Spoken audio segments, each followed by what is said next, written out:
시작할게요. 안녕하세요. 음악치료사 가금이입니다.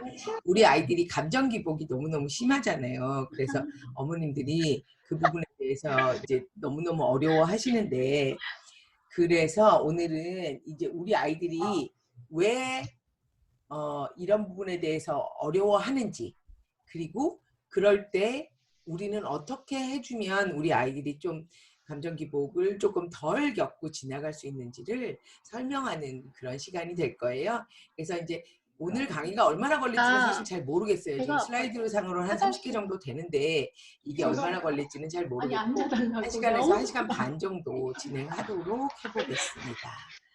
자, 그 다음에 요거 내려놓고 저는 지금 이분들이 얘기한 거를 너무너무 좋아하는데요. 이게 한국말로 번역하는 것보다도 이대로 나가는 게 훨씬 더 좋더라고요. 우리는 이런 아이들을 어떻게 생각할 수 있을까? 얘네들을 검사를 해보면 이렇게 마치 지적장애인 것처럼 느껴지는데 말할 때 보면 너무 잘하고, 근데 왜 행동은 또 무슨 정서장애 아들처럼 어떻게 감당을 못하겠고, 그런데 공부할 때 보면 학습장애 같아. 도대체 얘네들을 우리가 어떻게 이해할까라는 문장인데요. 그래서 이 문장을 보면서 정말 딱 우리 아이들이라는 생각이 들었고, 이 부분에 있어서 조부모님들이 되게 혼동되어 하세요. 그러니까 말할 때 보면 너무 멀쩡한데 이게 왜 엉뚱한 데서 안 되지? 그러시는 분들이 꽤 많이 계시더라고요. 그래서 오늘은 정서 부분에 대해서 behave sometimes as though emotionally disturbed, 이 부분에 대해서 말씀드릴 건데요. 마치 정서에 무슨 문제가 있는 아이들 같이 굉장히 감정 기복이 너무너무 심하잖아요. 특히나 뭐 사춘기 되고 이러면 뭐 말도 못하고요. 그래서 이 윌리엄 신드롬 자체에 대한 설명은 제가 6월 마지막 주 금요일 날 지금 준비하고 있는데요. 일단 언어적 능력은 잘 유지가 되어 있어요. 근데 이제 시공간과 관련된 시지각이 매우 저하되어 있어서요. 계단 내려가는 것도 어려워해요. 얘네들한테는 그 계단의 깊이가 잘 안 보인다고 생각하시면 돼요. 그래서 계단의 깊이가 잘 안 보이니까 내려갈 때 되게 무서워요. 이게 어디까지 내려가야 될지를 잘 모르는 거예요. 그래서 계단 내려갈 때 좀 무서워하는 것도 시지각하고 관련이 있고요.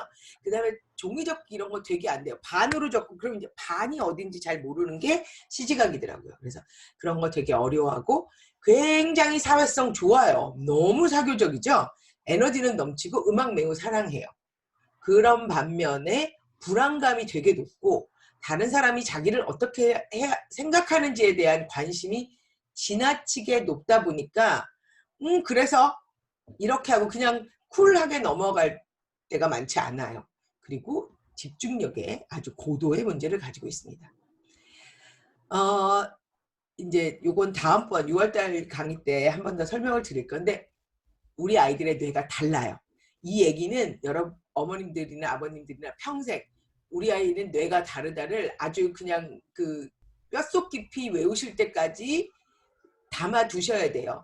얘가 왜 이러지가 아니라 얘가 뇌가 다르다고 했어. 뭐가 다른지 기억 못 하셔도 좋은데요. 뇌가 다르다고 했어까지만 기억을 하시면 그래도 우리 아이들을 보실 때 조금 그래도 이렇게 좀 봐주실 여유가 생겨요. 그래서 말씀드리면 전두엽 좋아요. 전두엽이 감정이나 운동, 지적 기능을 가지고 있는 부분인데 여기 괜찮고요.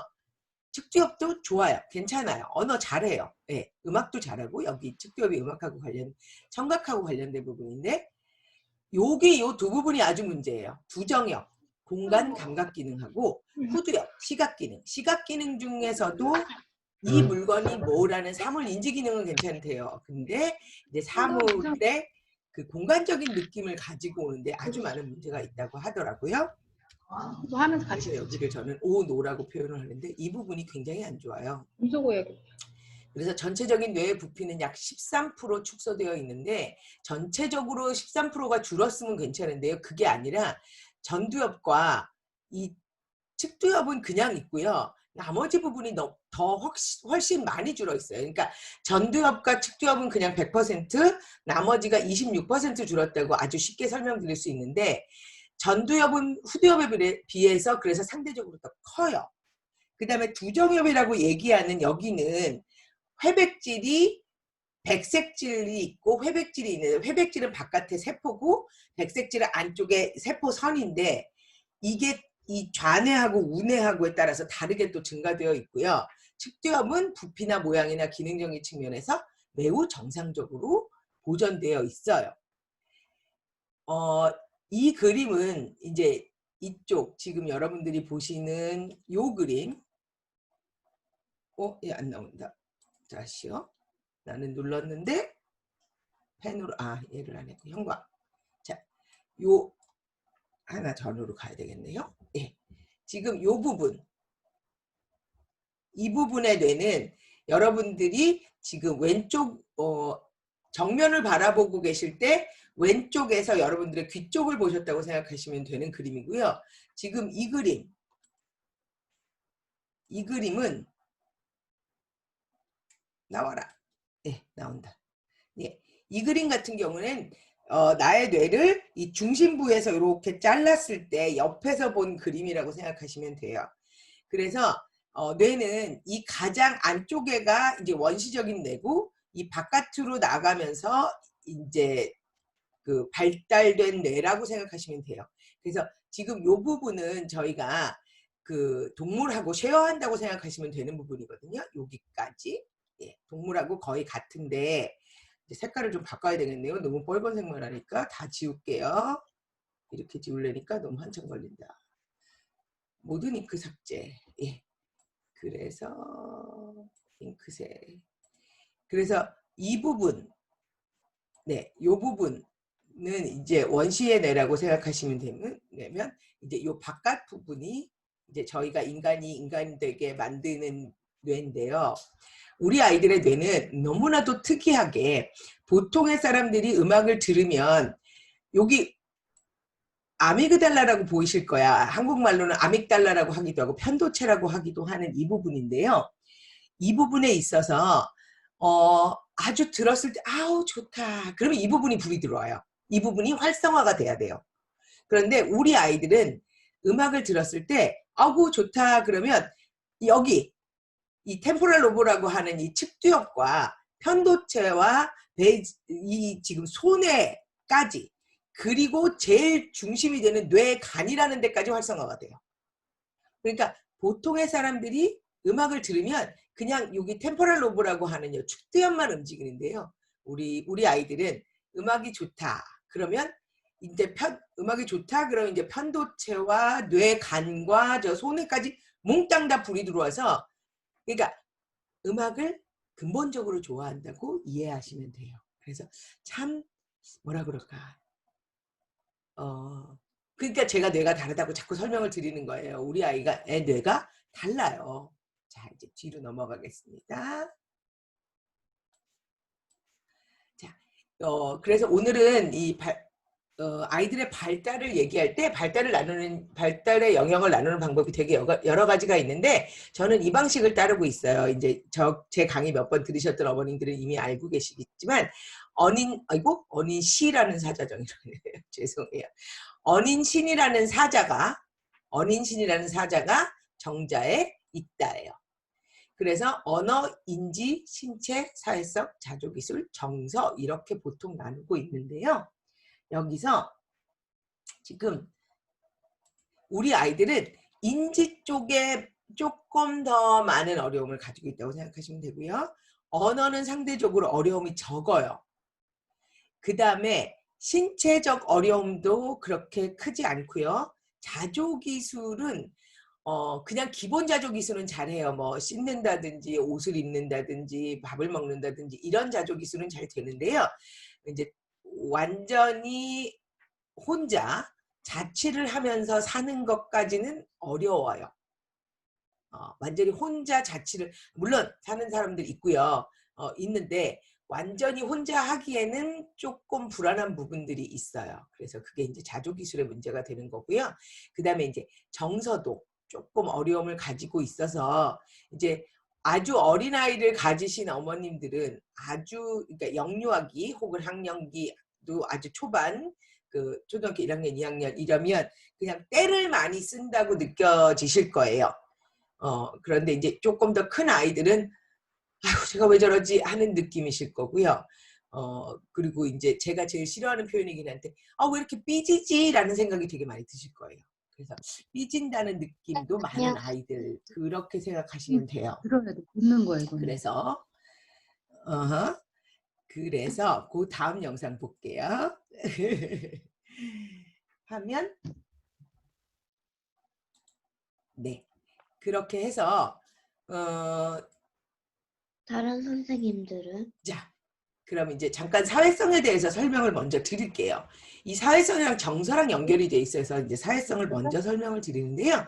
사회성이라는 거는 타인과 관계를 맺고 즐거움을 나누는 능력이고요. 타인과 동맹을 만들고 유지하는 능력이고 사회의 기준에 맞게 행동하는 능력이고요. 보통 사회성이 좋다라는 걸 우리가 보통 어떻게 느끼냐면 성격이 원만하다고 느끼죠. 그리고 집단 생활과 사회적 활동을 선호하고 혼자 있는 거 잘 못하고 이런 사람들을 사회성이 더 좋다라고 생각을 하는데 사회성이라는 게 굉장히 많은 부분에 있어서 조화로운 발달이 필요하거든요. 그래서 지금 어떤 영역들이 필요하냐면요. 이렇게 많은 영역들이 필요해요. 사회성이 좋기 위해서는 일단 자기 정서적인 능력이 충분해야 되고요. 자존감도 높아야 되고 도덕성도 있어야 되고 애착관계도 잘 형성이 돼 있어야 되고 조절 능력도 굉장히 잘 디벨롭이 돼 있어야 돼요. 이 모든 능력들이 합쳐져서 이제 사회성이 되는 건데 지금 사회성이라고 얘기할 때 우리 아이의 사회성은 기본적으로 굉장히 좋아요. 그리고 다른 사람에 대해서 관심도 매우 많고요. 그러니까 인사성이 밝은 건 굉장히 좋은데요. 그것이 어떤 때는 다른 사람들을 불편하게 할 수도 있어요.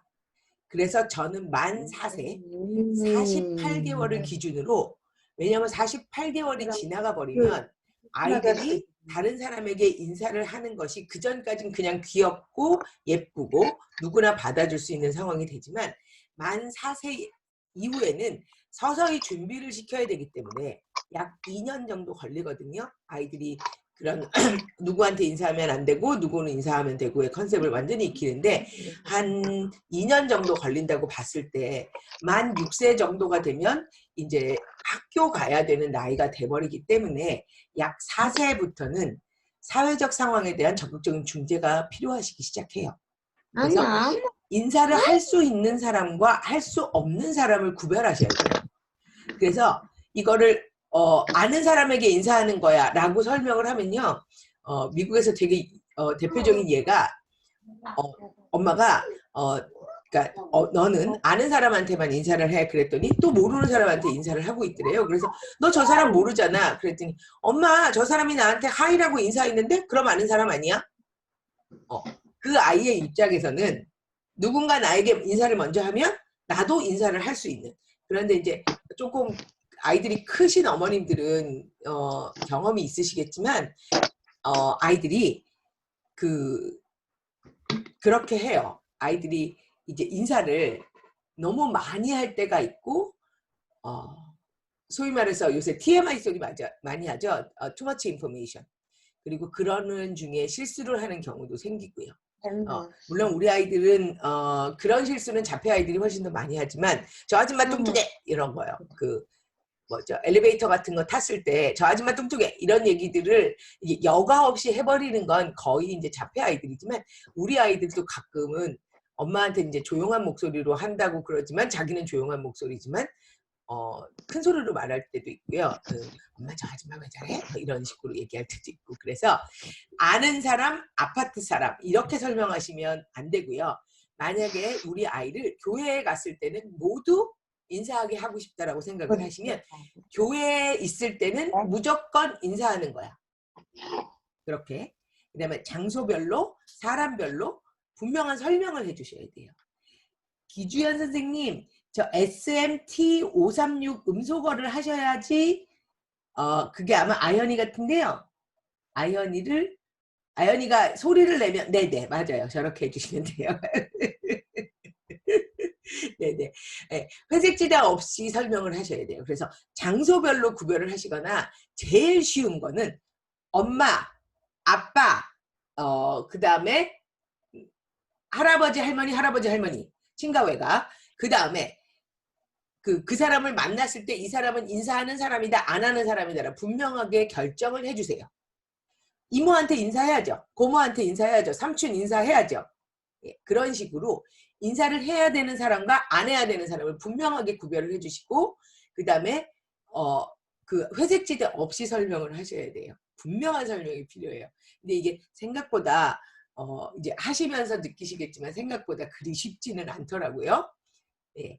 그래서 관계를 맺는 거에 너무 많은 관심을 가지고 있고, 그러니까 여기 오던 한빛에 오던 아이 중에 하나는 임신과 출산 과정에 너무 관심이 많았었는데 그러다 보니까 지하철에서 배가 좀 나오시는 아주머니를 보고 아줌마 언제 아기 나요? 이렇게 물어본 거예요. 예, 물론 임신 안 하셨던 거죠. 그러니까 이런 식의 실수가 생기기 때문에 4세부터는 다른 사람한테 말을 걸 때의 그 에티켓 혹은 저 사람이 싫다라는 사인을 보냈을 때 어떻게 해야 되는지에 대해서 분명한 교육이 필요합니다. 그래서 지금 말씀드린 것 같이 특정 주제에 대해서 지나친 관심을 가지고 끊임없이 반복적으로 질문하는 수가 있어요. 자동차에 대해서 혹은 어릿광대에 대해서 뭐 출산 과정에 대해서 그리고 손톱 같은 거 관심 있는 애들이 있어요. 그러면 모든 사람의 손톱을 쓰다듬으면서 그 사람 손톱 얘기를 하는 경우도 있고 그래서 4세 48개월이 되면 그런 사회성 교육을 시작을 해야 된다고 좀 기억을 하시면 되고요. 이제부터 이제 정서 얘기가 들어가는데 정서 너무너무 민감합니다. 정말 민감하세요. 우리 아이들 정서 말도 못하게 민감해서 미국의 별명은 드라마 퀸이에요. 그리고 항상 모든 게 너무 드라마틱해요. 이 드라마틱하다는 표현 말고는 그러니까 한국 표현이 더 어려워서 과장되게 얘기하잖아요. 힘든 것도 힘들어 죽겠고 배가 고픈 것도 배가 고파서 죽겠고 이렇게 얘기를 하잖아요. 그리고 굉장히 쉽게 좌절해요. 아주 조그만 일에도 나는 세상이 무너지는 것 같은 그런 좌절을 보여주고 그리고 아주 조그만 일에도 쉽게 흥분을 하고 그래서 그런 것들이 이게 감정 기복이 심하다고 얘기하는 거예요. 한 100배, 200배, 1000배 이 정도로 생각해 주시면 되는데요. 실제로 아까도 말씀드렸던 편도체 있잖아요. 그게 편도체가 과잉 활성화가 잘 된대요. 우리 아이들의 편도체는 과잉 활성화. 편도체는 뒤에서 다시 설명드릴 텐데요. 사람들의 표정을 파악하는데 진짜 민감해요. 그래서 치료사도 치료사의 감정을 속일 수가 없고요. 부부싸움을 하시면 아이들 100% 알아요. 네. 그래서 제가 아는 미국 케이스였는데 이제 미국도 이제 이 세션이 보통 뭐 50분 세션에 이제 10분 쉬고 다시 50분 들어가는데 이제 앞에가 끝나고 한 10분 시간이 있을 때 남자친구랑 전화를 하다가 브레이크업을 한 거예요. 이제 깨진 거예요. 그래서 이제 굉장히 이제 감정이 안 좋은 상태에서 뒤에 아이가 이제 윌리엄 시드롬이었는데 이제 오니까 이제 인사를 하고 왔어 그랬는데 아이가 What's wrong? 이런 거예요. 너 무슨 일 있어? 이렇게 하니까 치료사가 그냥 거기서 펑펑 울은 거예요. 치료사 잘못이에요. 그 10분 사이에 왜 쓸데없이 전화를 해가지고 세션에 집중을 못하고 그런 일을 만드냐고요. 그런데 저희 훈련받은 사람들이잖아요. 훈련받은 사람들이고 그 정도의 감정은 얼마든지 감출 수 있는 사람들이거든요. 그런데 윌리엄 신들한테 바로 들켜가지고 치료사가 치료 세팅에서 펑펑 울다 나오는 그런 사태가 발생했었어요. 근데 뭐 지금 이미 경험해 보신 분들은 알겠지만 엄마 눈치 너무너무 빨리 봐서 어떤 때는 너무 어려워요. 그러니까 저 같은 경우에는 21살짜리 남자아이 미국에서 가르치고 있는데 5 이상을 못 세는 거예요. 그래서 정말 너무 깝깝한 거예요. 그래갖고 아마 표정에 나타났겠죠. 저도 굉장히 저의 감정을 감추는 데는 너무 익숙해져 있는 사람이지만 저의 감정이 나타났던 거예요. 그러니까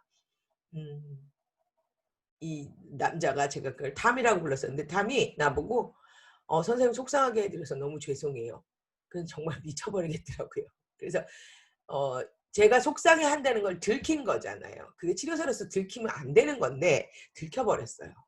그래서 정서가 매우 민감한데 이 민감한 이유 중에 하나가 우리 아이들이 전체를 보는 것보다 얼굴이 있으면 얼굴 전체를 보는 것보다 부분 이렇게 코의 모양, 입의 모양, 눈의 모양, 눈의 움직임, 광대의 움직임 이런 거를 민감하게 보고 있는데요. 이게 마이크로 익스프레션이에요. 마이크로 익스프레션. 한국어로 번역하기가 너무 어렵던데 미세 표현이라고 억지로 번역하자면 그렇게 해야 될 것 같아요. 이게 뭐냐면 우리가 왜 가끔 그 TV 광고나 이런 잡지 광고 같은 거 보면요. 그 진짜로 웃은 게 아니고 억지로 웃은 거 한참 보고 있으면 되게 불편하잖아요. 그 억지 웃음 같은 거를 알아보는 능력인데요. 요거를 잠깐 같이 보실게요.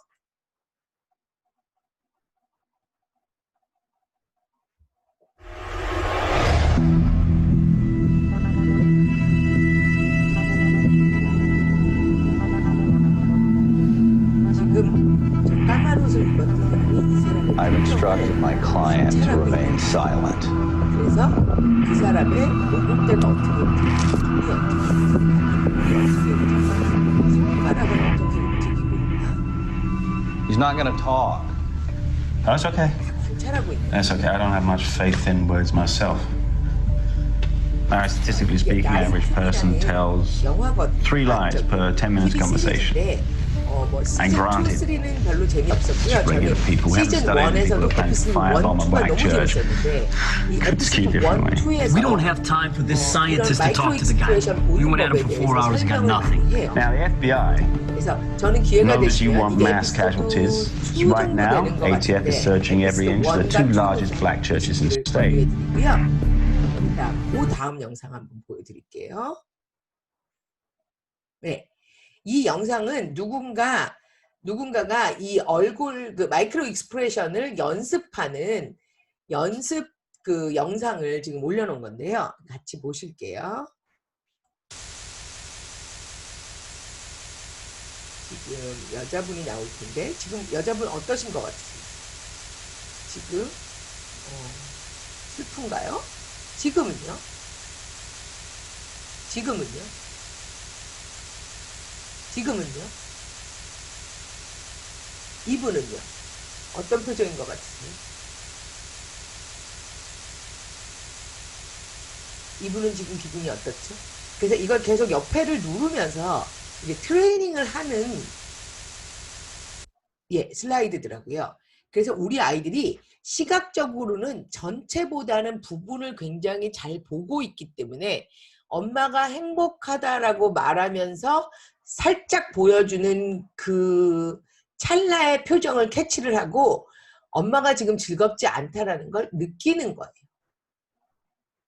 그리고 아빠가 보여주는 저 무표정 중에서 화남을 캐치를 하는 거고요. 그리고 청각적으로 굉장히 예민하거든요. 그러다 보니까 청각적으로는 말의 톤에서 느껴지는 느낌을 알고 있어요. 자, 지금 인공와우라는 요새 시술을 했다는 분들을 좀 보셨을 거예요. 인공와우. 그 나이가 드셔서 인공와우를 하신 남자분이 계시거나 부부 중에 한 분이 인공와우를 하시면 부부싸움을 그렇게 많이 하신대요. 인공와우에서 안 들리는 건 뭐가 안 들리냐 하면요. 여보, 밥 먹었어? 이거는 들린대요. 여보, 밥 먹었어? 근데 여보, 밥 먹었어? 이거는 넌 귀찮게 아직도 안 먹고 들어왔니고요. 여보, 밥 먹었어? 이거는 안 먹었으면 내가 차려줄게잖아요. 이 두 가지 느낌을 구분을 하는 건 이 톤이거든요. 말의 톤인데 아이들은 아주 미세하게 바뀌는 엄마의 톤도 느끼는 거예요. 그래서 지금 밑에 보이는 예시 있잖아요. 이거 굉장히 애들 얘기 많이 하고 이러고 굉장히 많이 싸우고 와요. 너 나 무시했잖아. 그러면 내가 언제 너를 무시했어? 너 나를 째려봤어. 아니, 난 그런 적 없어. 그런데 저 아이는 우리 아이들을 잠깐 0.5초라도 혹은 0.1초라도 째려봤어요. 그걸 우리 아이는 봤어요. 그러니까 WS는 분명히 봤거든요.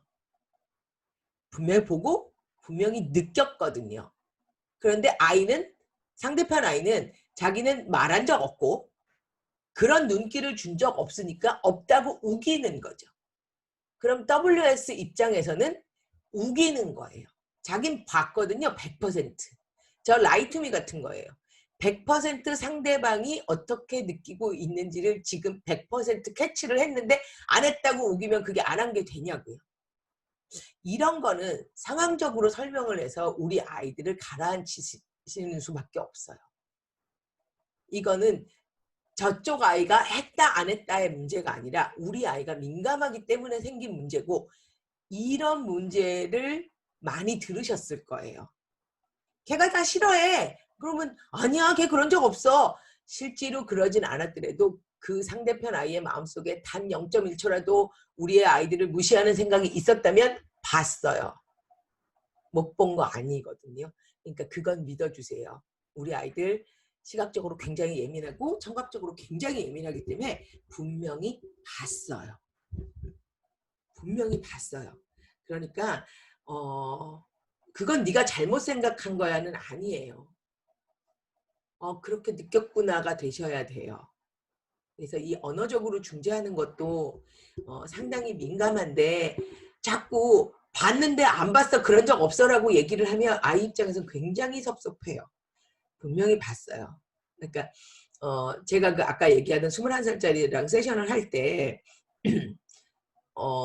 그 탐이 나보고 핸드폰이 울렸다는 거예요. 그래서 난 들은 적이 없거든요. 그래서 핸드폰 소리 안 들렸는데 그랬더니 들었대요. 그래서 혹시나 해서 내 핸드폰은 꺼놨으니까 네 핸드폰일까? 지금 집에 아무도 없었거든요. 그래서 집에서 세션하고 있었는데, 그래서 네 핸드폰일까? 한번 갖고 와볼래 그랬어요. 그랬더니 울렸었더라고요. 진동으로 되어져 있는데 울렸었더라고요. 그러니까 우리 아이들하고 함께 계실 때 아이들이 하는 소리를 아니야, 뭐 아니었을 거야, 뭐 그렇지 않아라고 얘기하지 마시고, 그 아이가의 입장에서 우리가 만약에 이를 볼 수 있고 이를 들을 수 있다면 우리 아이들은 100을 볼 수 있고 100을 들을 수 있는 거예요. 그러니까 그 99를 아이들을 믿어주셨으면 좋겠어요.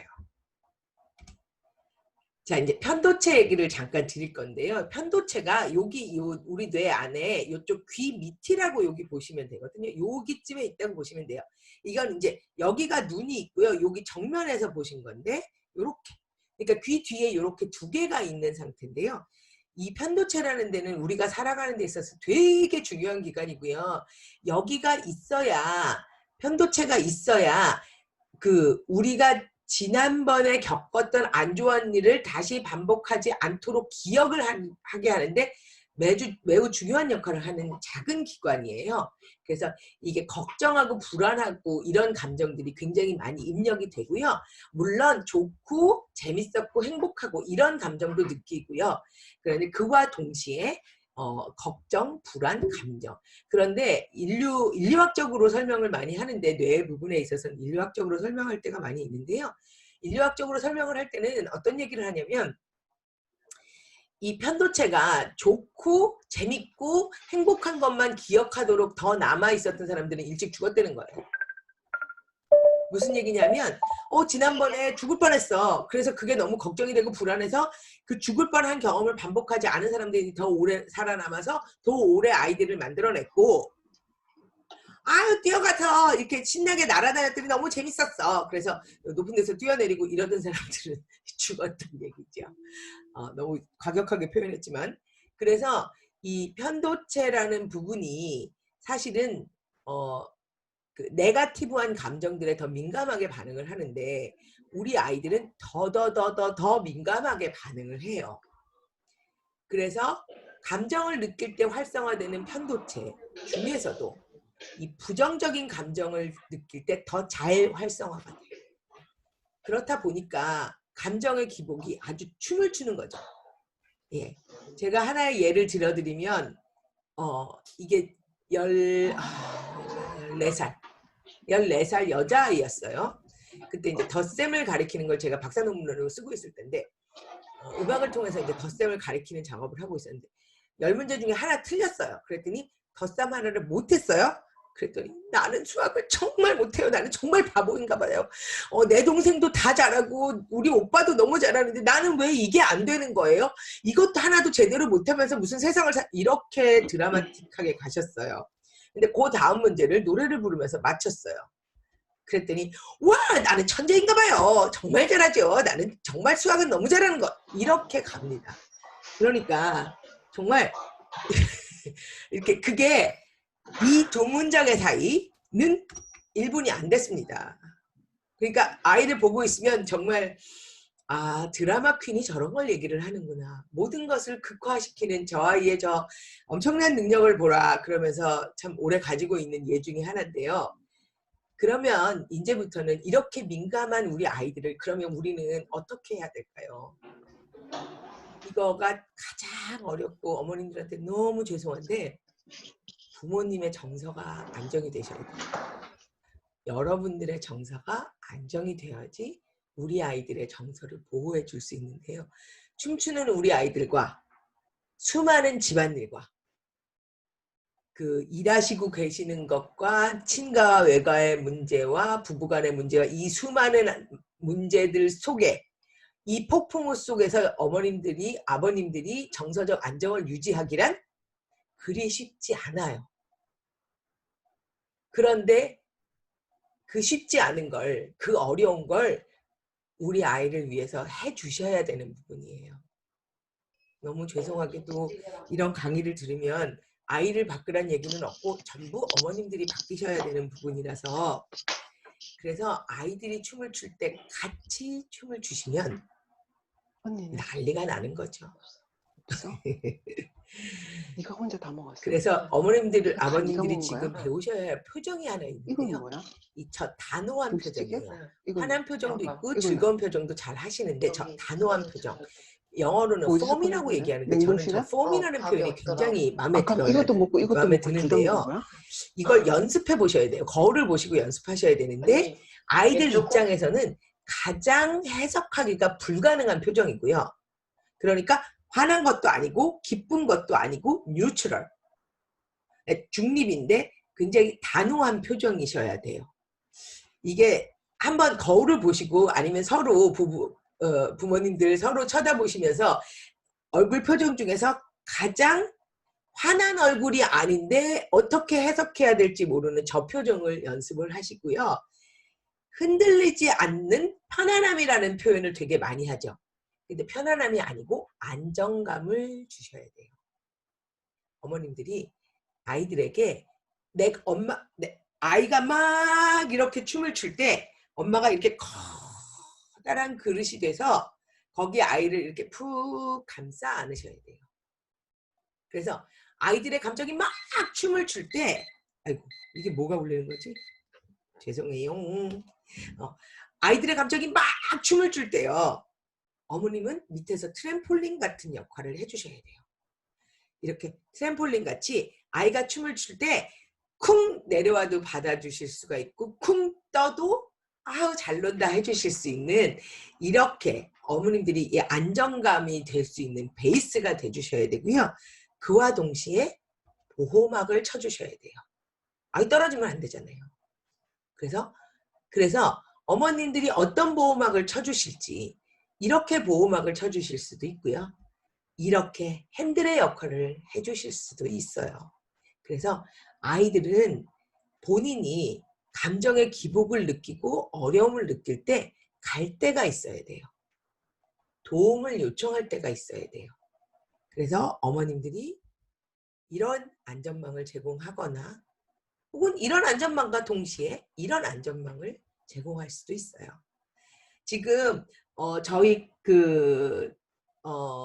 윌리엄 신드롬 정회원 단톡방에 제가 이거에 관련된 아티클을 지금 올려놨는데요. 이 아티클인데 4장짜리 아티클이에요. 그래서 자세하게 이렇게 조금 그러니까 오늘 설명을 드리기는 할 건데 더 자세하게 보시려면 여기 지금 영상이 이 아티클이 지금 저기에 올라가 있고요. 정회원 단톡방에 지금 올라가 있어요. 그런데 이걸 리플레이라고 표현을 했는데 저는 한국말로 상황 재현하기라고 표현을 했고요. 아이가 어떤 상황에서 이제 문제가 됐었잖아요. 그럼 그 상황을 재현을 하시는 거예요. 그래서 그 상황이 다시 발생하기 전에 혹은 직전에 만약에 뭐 유치원을 가야 되는 상황인데 거기서 울었다. 그리고 너무너무 서러워했다. 그러면 이 상황을 똑같이 재현을 하는데 그 아이를 인형으로 대신하거나 그래서 한번 어떻게 해야 되는지 엄마가 되고 인형이 되어서 보여주시고 그 다음에 이 역할을 아이로 하여금 엄마의 역할도 하고 아이로 하여금 인형의 역할도 하게 하고 이렇게 역할 바꾸기를 통해서 이거를 재밌게 한번 재현을 해보시는 거예요. 그래서 싫어하거나 너무 무서워하거나 이게 가짜의 상황인 걸 알고 이게 진짜가 아님에도 불구하고 그 상황도 너무 싫어한다면 강도를 낮추셔야 되는 거예요. 뭐 유아원을 가기 너무 싫어한다, 유치원을 가기 너무 싫어한다, 그래서 그걸 리플레이를 하는 거를 한다 그러면 엄마랑 손잡고 어디까지 갈 때까지는 행복했었어요? 아이가 유치원 앞까지 갈 때는 행복했었어요? 아니면 집에서 나갈 때부터 벌써 힘들어했어요? 그러면 그 힘들어하는 상황의 전 상황까지만 리플레이를 하시고 그 다음 상황은 엄마가 보여만 줄게 하고 그만두시는 거예요. 그래서 이럴 때는 의지할 만한 사람이 있거나 혹은 대상이라고 표현을 했는데 그게 이제 아이들이 들고 다니는 인형이 될 수도 있고요. 아이들이 들고 다니는 물건이 될 수도 있고 아이들이 들고 다니는 담요가 될 수도 있고요. 혹은 아빠가 엄마의 역할을 해주시고 엄마가 옆에 있는 보이지 않는 도와주는 사람의 역할을 한다든지 이렇게 해서 언제든지 도움을 요청할 수 있는 사람이 된다든지 뭐 기다리 아저씨 같은 역할이라고 생각하셔도 되고요. 이런 식으로 상황을 다시 재현해서 이거를 이제 이제 연습한다고 생각하시면 돼요. 연습. 그래서 아이들이 조금 나이가 들었다면 엄마가 느끼는 감정을 너무나도 잘 이해하고 있기 때문에 얘기를 하시는 것도 너무 좋아요. 만약에 지금 막 생각나는 애가 엔젤라라고 얘기를 하면 엔젤라라는 아이가 그렇게 하면 엄마가 너무 속상해요. 그러면 엄마가 엔젤라 여기서 그렇게 소리를 지르면 엄마는 너무 속이 상해. 이렇게 얘기하면 알아들어요. 그리고 조금 더 절제가 되더라고요. 선생님 힘들어, 엄마 힘들어 이런 얘기들이 실제로 다른 내담자한테는 저희가 잘 쓰지 못해요. 그렇게 한다고 그만두지 않아요. 그런데 우리 아이들은 그렇게 하면 선생님이 많이 힘든데? 선생님 속상한데? 라고 얘기하면 충분히 알아듣더라고요.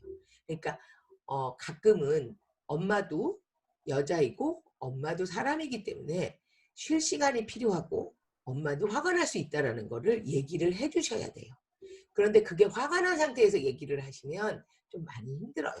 그래서 상황이 진정이 됐을 때 얘기를 해주셔야 되거든요.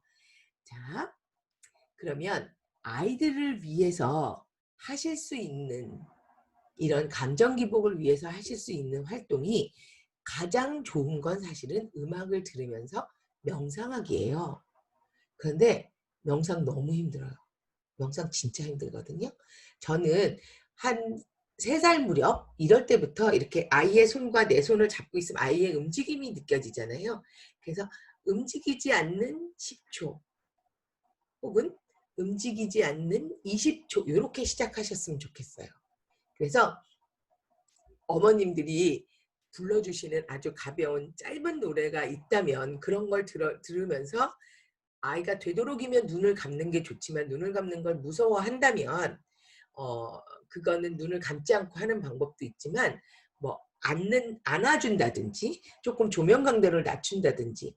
그래서 저는 사실은 이제 이거를 되게 시도를 많이 하지만 뭐라 그러죠? 성공을 하는 데까지는 시간이 되게 오래 걸려요. 근데 이제 초등학교 1학년 ADHD 아동이었는데 제가 이제 공작소 운영하고 있잖아요. 거기에 오는 아이였는데 이제 마지막 활동으로 이제 촛불을 켜고 불을 끄고 엄마 아빠랑 명상하는 거를 시도하려고 했는데 처음엔 되게 거부를 많이 하더라고요.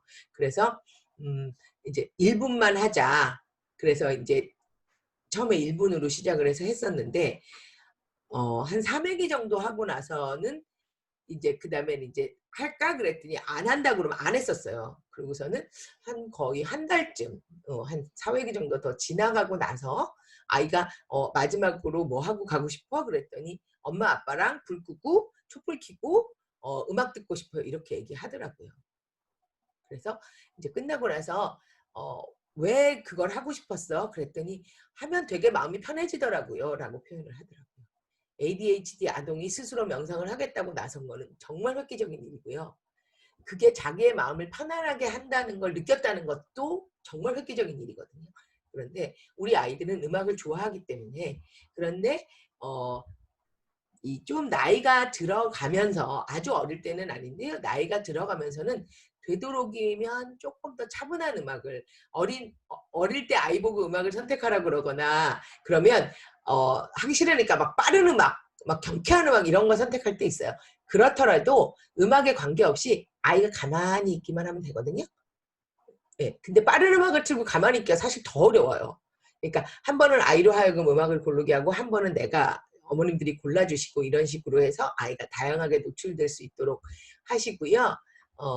또 다른 방법은 같은 곡을 계속 쓰는 방법도 있어요. 근데 그거는 어머님이 이렇게 시도해 보시면서 아이가 어떤 걸 더 좋아하는지 근데 처음에 시도하실 땐 다양한 방법으로 하셨으면 좋겠어요.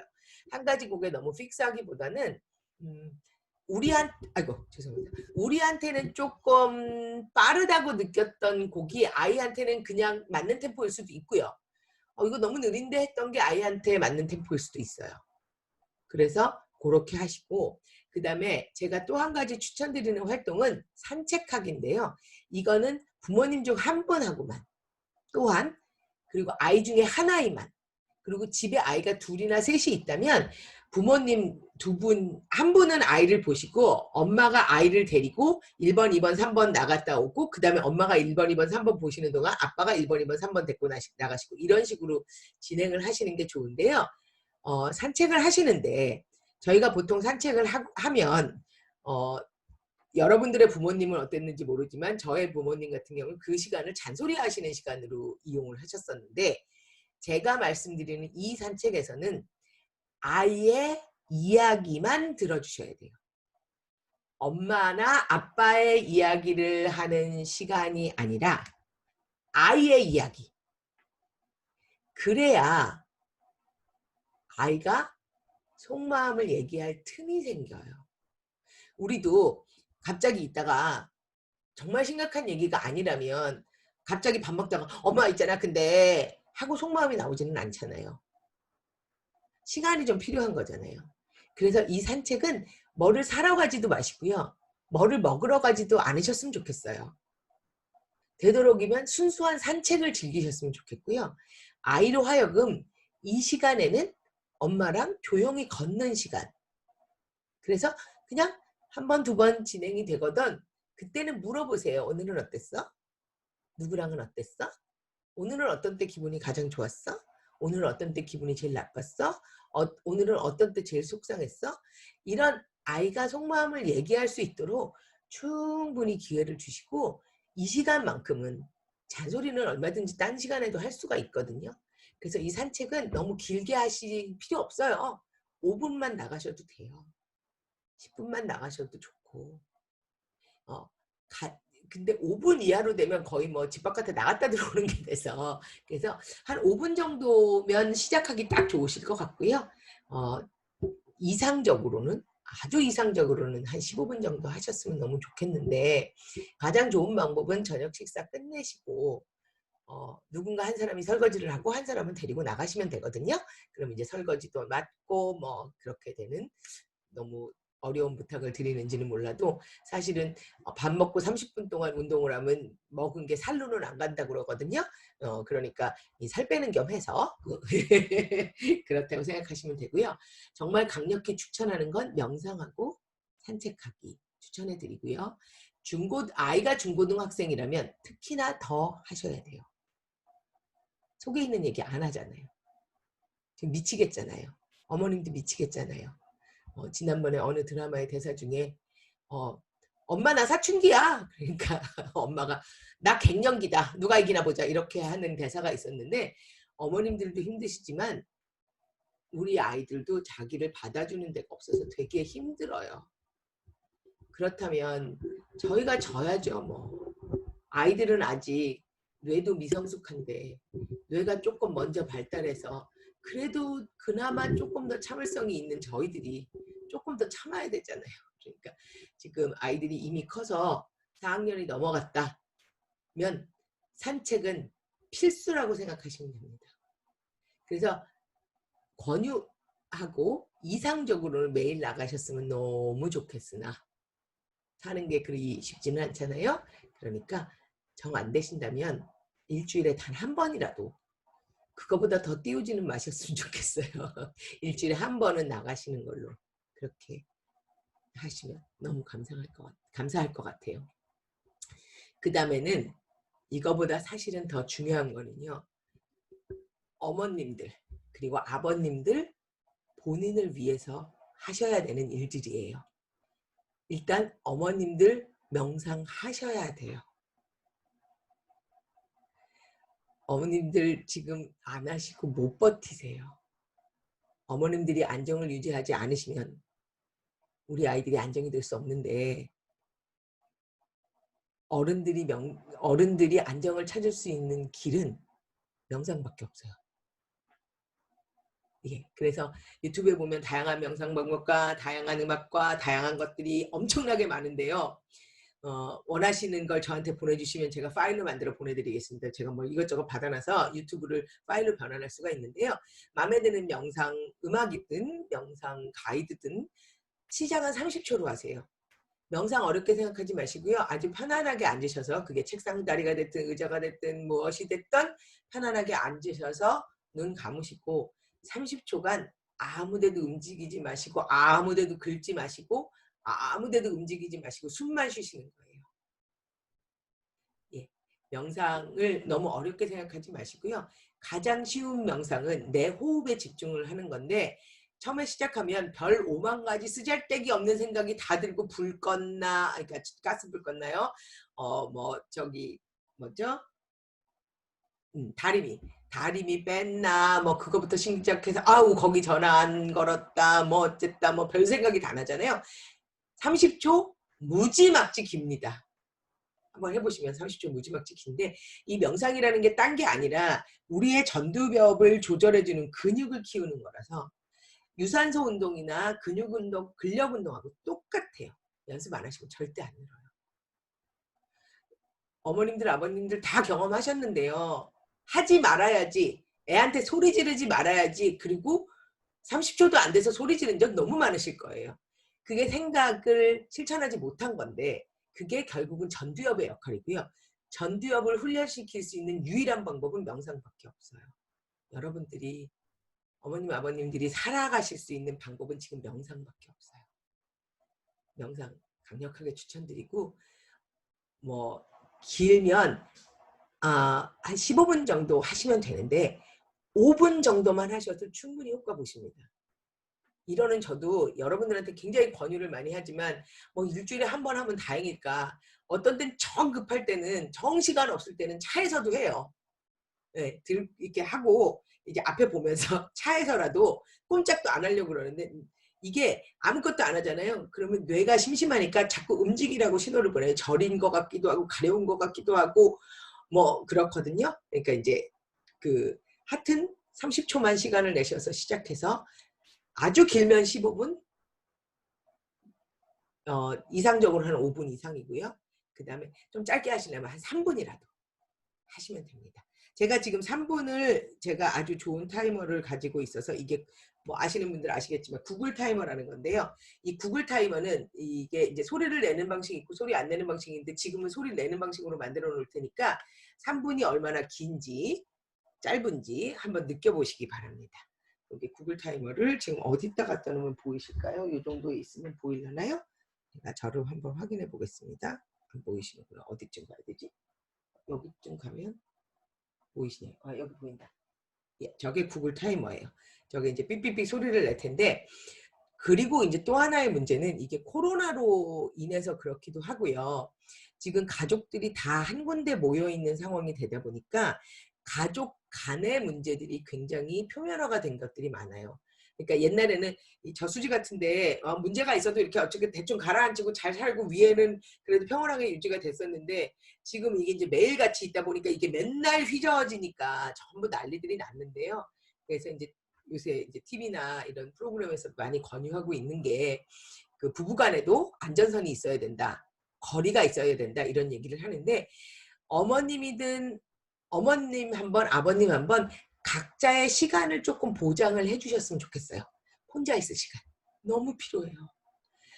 아버님도 나갔다 들어오셔서 혼자서 조용히 계신, 그게 조용하든 시끄럽든 텔레비를 보든 뭘 하든 내가 좋아하는 야구를 보든 내가 좋아하는 축구를 보든 뭘 게임을 하든 뭘 하든 나 혼자서 아무의 방해도 받지 않는 30분 정도의 시간이 너무 필요해요.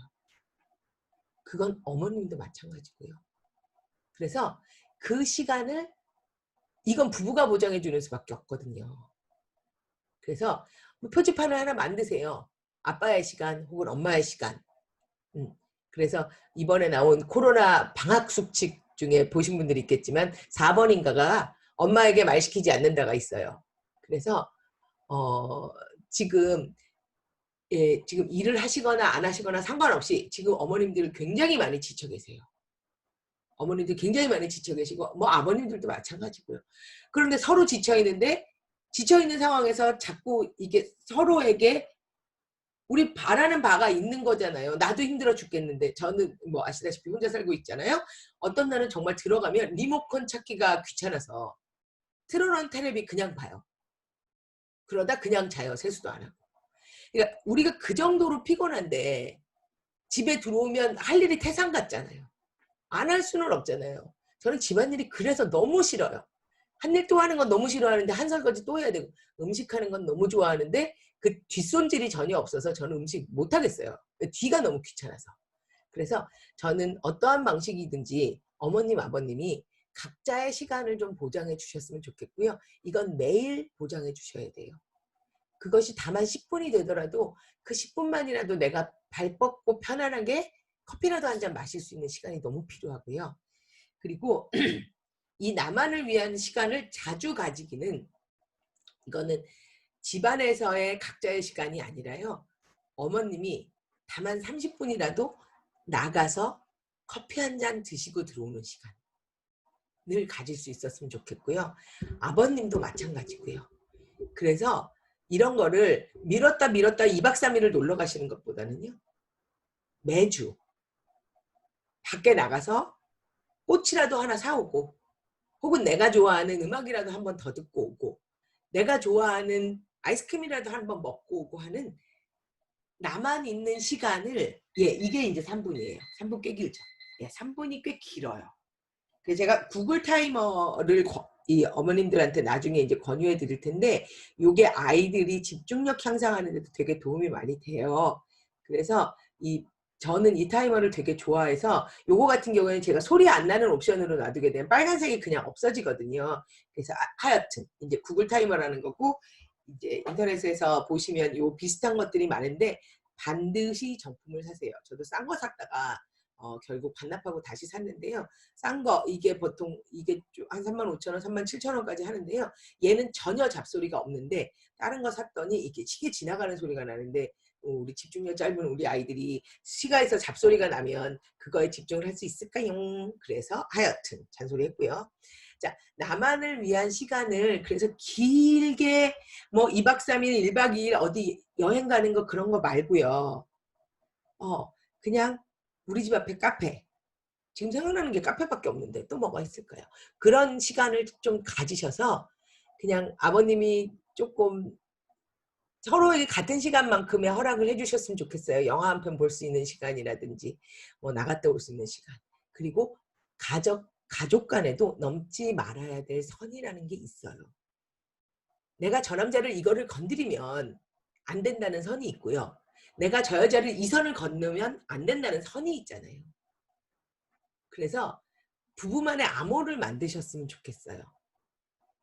네, 그게 뭐 선을 표시를 하셔도 좋고 뭐 띠를 하셔도 좋고 아니면 이렇게 하셔도 좋고 당신이 여기서 더 넘어오면 나는 좀 힘들 것 같아라는 안전선을 좀 만들어 주셨으면 좋겠고요. 이제 강의 34인데 지금 37까지 있거든요. 예, 이제 거의 다 온 거네요. 예, 다 왔습니다. 주문처럼 외우세요. 우리 아이들 뇌가 달라요. 정말 주문처럼 외우셔야 돼요. 달라요. 우리와 달라요. 우리와 다르니까 왜 저러지가 아니라 그래 다르댔어. 저러면 편도체인지 뭔지가 이상화됐어. 과활성화가 된댔어서 우리는 아무 문제도 아닌데 왜 저게 문제가 되냐고 라고 얘기하시면 해결이 안 돼요. 우리한테는 아무것도 아닌 일이 우리 아이들한테는 세상이 무너지는 일이고, 그 다음에 팁 하나 더 드리고 싶은 건 그게 왜 그런지 저는 잘 모르겠는데요. 아이들이 만약에 이번 주 토요일날 12시에 이모 결혼식을 가기로 했으면 이번 주 토요일날 12시에 이모 결혼식을 가는 걸 일주일이고 한 달이고 확인을 하잖아요. 엄마 이번 주 토요일날 우리 어디 가? 이모 결혼식 가잖아. 우리 몇 시에 가? 12시에 가잖아. 모르는 거 아니에요. 근데 왜 자꾸 확인을 하냐고요. 그게 이제 불안해서 그런 건데, 불안해서 모르지 않아요. 그럼 이제 엄마는 나중에 이제 짜증이 나는 거죠. 근데 이거를 역으로 물어보시면 좀 달라요. 그러니까 아이가 엄마 우리 이번 주 토요일날 어디 가지? 그러면 아이한테 우리 이번 주 토요일날 어디 가지? 뭐 때문에 가지? 몇 시에 가지? 그 아이가 보통 물어보던 모든 내용들을 역으로 물어보시면 질문이 훅 줄어요. 그리고 또 질문을 하거든.